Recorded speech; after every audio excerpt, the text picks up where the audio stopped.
bienvenue dans Game Center. Aujourd'hui, nous allons voir comment changer les piles des jeux CPS2. En effet, quand j'ai appris qu'Alex avait acheté ses CPS2 en 2004-2006 et que les piles n'avaient jamais été changées, je me suis dit que c'était une bonne occasion de faire un numéro là-dessus pour montrer que ce n'est pas si compliqué que ça. Saviez-vous qu'en arcade, le piratage existe aussi ? Des cartes pirates apparaissent parfois sur le marché, de plus ou moins bonne qualité, et ce, aux grandes dames des créateurs des jeux originaux. Pour lutter contre ce piratage, certains éditeurs ont doté leur PCB de protections diverses avec par exemple un encodage des données du jeu. Parfois, ce codage ou cryptage est accompagné de ce qu'on appelle une pile suicide. Techniquement, ce sont des piles qui maintiennent en vie une petite mémoire volatile sur la carte. Cette mémoire contient une clé de décryptage qui sera alors nécessaire au fonctionnement du jeu et qui protégera la carte des tentatives de copie. Le souci vient du fait qu'une pile n'a pas une durée de vie infinie, et si cette dernière ne fournit plus assez de courant, la mémoire contenant la clé de décryptage se perd et le jeu deviendra alors complètement inutilisable. Changer régulièrement ses piles est donc nécessaire si l'on ne veut pas que son jeu meure. Pour effectuer cette opération, il faut normalement faire appel à l'éditeur, mais avec un minimum de connaissances, il est possible de le faire soi-même. Attention cependant, la procédure à suivre est différente selon les systèmes des fabricants et peut endommager le jeu de manière irrémédiable. Il est donc important de bien se renseigner avant de se lancer. Pour notre premier tutoriel, nous allons voir le cas des jeux Capcom de type CPS2. C'est le système où le remplacement des piles est le plus simple. Pour changer une pile, il faut la dessouder et en mettre une neuve à la place. Mais durant cette opération, la mémoire qui contient la clé de décryptage ne va plus être alimentée. Il faut en fait ruser, soit utiliser une pile supplémentaire qui alimentera la mémoire en parallèle, soit changer la pile alors que le jeu tourne. Des opérations assez stressantes, il faut bien l'avouer. Le CPS2, lui, est beaucoup plus facile à gérer car il utilise un type de mémoire qui ne perd pas instantanément ses informations en cas de coupure de courant. On dispose d'un temps limité, estimé à environ 45 minutes. C'est plutôt confortable, mais une bonne préparation est quand même nécessaire afin de ne pas perdre trop de temps. Au niveau du matériel, il vous faudra un fer à souder, de l'étain, de la tresse à dessouder ou une pompe, un tournevis Torx Creuse T20, une pile au lithium 1,5 AA de 3,6 volts neuve, ainsi que son support. La première étape consiste à ouvrir la coque en plastique propre au jeu CPS2 pour avoir accès à la carte en elle-même.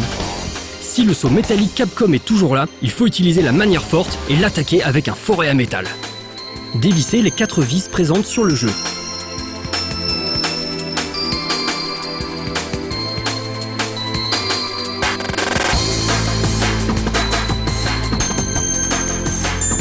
Une fois le jeu ouvert, on remarque facilement la pile suicide. Il s'agit d'une pile à fil directement soudée sur la carte. Plutôt que de la remplacer par une pile du même modèle, nous allons ici utiliser un support pour simplifier les futurs remplacements. Notez que le support doit absolument être doté de cales afin que la pile ne puisse pas se détacher. Commencez par dessouder la pile en repérant bien le sens de la polarité.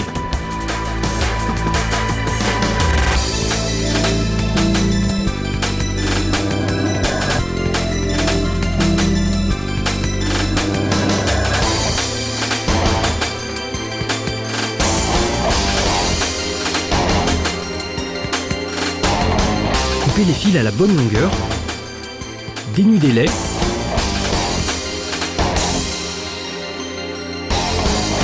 et appliquez de l'étain au bout. Soudez-les sur la carte en respectant la polarité, le plus vers l'intérieur et le moins vers l'extérieur.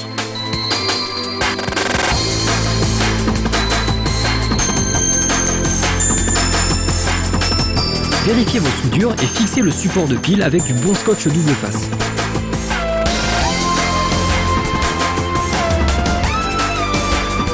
Il ne reste plus qu'à insérer la nouvelle pile et le jeu est paré pour affronter les années à venir.